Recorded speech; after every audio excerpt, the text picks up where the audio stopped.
Okay, in 5.4 we've been talking about definite integrals and indefinite integrals, but let's put a little bit of application to it. So what could it mean in a real world scenario to integrate a function?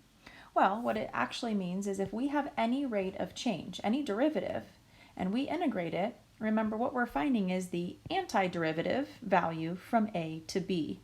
And so we can find the net change in any function if we know its rate of change, the derivative, by integrating it, right?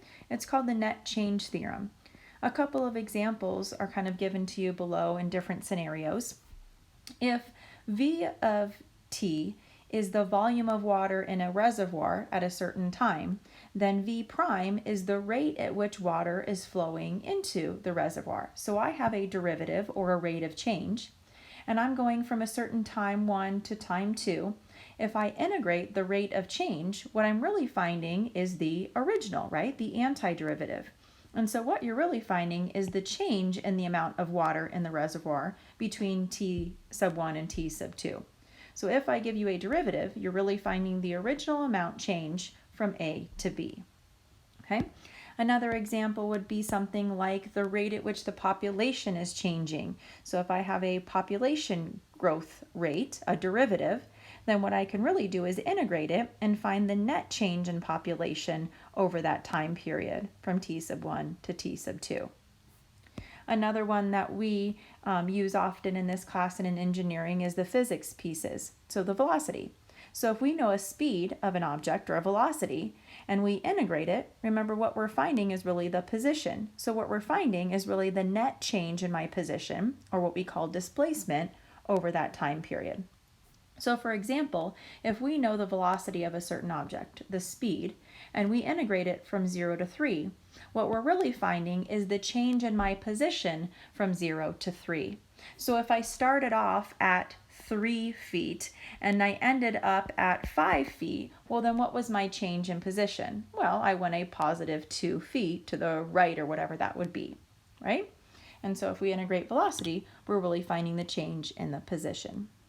Now that's a little bit different than my total distance traveled. What that integration tells me is just my net change or my displacement. Where did I end up? But that doesn't necessarily tell me my total distance traveled.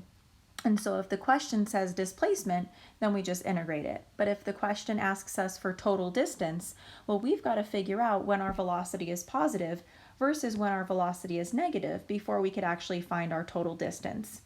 Let me explain. If you look at the graph that I have over here, if this is the graph of velocity, I could have some positive velocity, right? I'm going right. I could have some negative velocity. I'm going left. I could have some positive velocity again. I'm going right. And if I integrate it, I've got to be careful with just going from t sub 1 to t sub 2 right away, because that would negate all the positive and negative moments that I walked. And so if it's just asking me for displacement, well then I can integrate it straight up. And let's say I was positive 7, then I was negative 3, what's that, positive 4, and then I was again positive 2, and so I ended up at 6 units to the right of where I started, positive 6. But if they ask me for total distance, well, I went 7, let's say feet to the right, but then I went another 3 to the left, but then I went another 2 to the right. And so if I want to look at my total distance traveled, then what I want to do is I want to figure out what that 7 amount was, what the 3 amount was, but take its absolute value, and then what the amount again that I went right was, and then add all of those up. So I really want to do 7 plus 3 plus 2. So 7, 8, 9, 10, 12 would be my actual total distance traveled, where 6 would be my displacement, but 12 would be my total distance. And so if it's asking us for a total distance, we really have to think a little bit more about our scenario to figure out when our velocity is positive, when it's negative, and then I need to separate into a whole bunch of different integrals so I can find the area of each piece. You see, we found the area of the piece here was positive, the area of the piece in the middle was negative, and then the area over here was positive. And we had to take the absolute value of any negative piece so I can add it together and get a total distance. Okay, so you've got to be a little bit careful depending on what the question is asking you, whether it's displacement, where did you end up, or total distance. Okay. Another example is integrating acceleration. So if I know an acceleration function, I can integrate it and really get the net change in my velocity over those two time periods. Let's do our last example in 5.4 and kind of apply this idea of displacement versus total distance. So in example number 6, it says a particle moves along a line so that its velocity at time t is given by this function, where we're measuring in meters per second. Part A asks us to find the displacement of my particle during the time period from 1 to 4. So from 1 second to 4 seconds, at the end of those 4 seconds, where did I end up compared to where I started, right? My net change from 1 to 4. Okay, so really what it's asking us to find is displacement or a position, but they give me velocity. So how do I go from velocity to position? Well, we know that we can integrate it or find the antiderivative. So I really want to integrate the velocity function t squared minus t minus 6, and I want to find the displacement from 1 to 4. And so I have my limits of integration set from 1 to 4. Let's integrate, find our antiderivative. Let's evaluate it using our fundamental theorem of calculus, plugging in our upper limit, plugging in our lower limit. I ended up getting a negative 32 over 3 minus a negative 37 over 6, which is a negative 4.5 or negative 9/2, depending on how they want the question. So let's actually talk about what this means in my scenario. So I started at a certain position at t equals 1. I ended up at another position, t equals 4. And what it really means to get a negative answer is it really means over that time interval, at the end of those, I said 4 seconds, but it's only 3 seconds. But at the end of those 4 seconds, I was really to the left 4.5 meters. So from 1 second to 4 seconds, I traveled. Now I could have been traveling right, I could have been traveling left, but after 4 seconds, I ended up 4.5 meters to the left of where I started, and that's what that negative represented. If my answer was positive, then that just means I ended up to the right of where I started. So that is my displacement or my net change. Okay?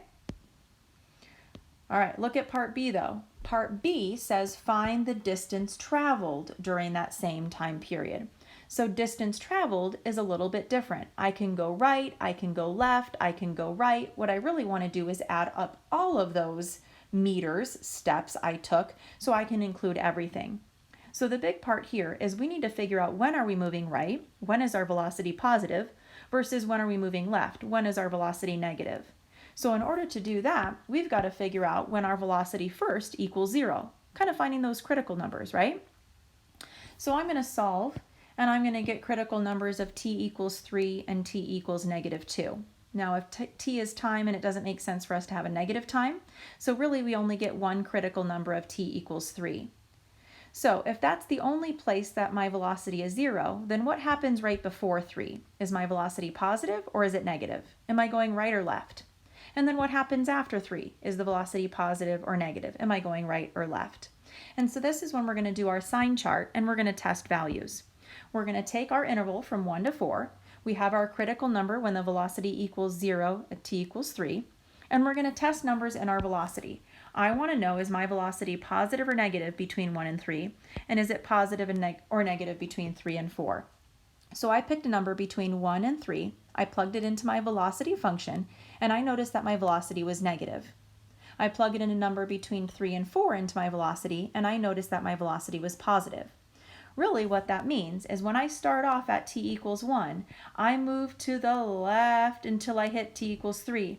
Then I move to the right until t equals 4. And what I want to do is I want to add up all of that distance. I don't just want to integrate it from 1 to 4. I want to add up all of those pieces. So what we have to do is we have to set it up into two different integrals.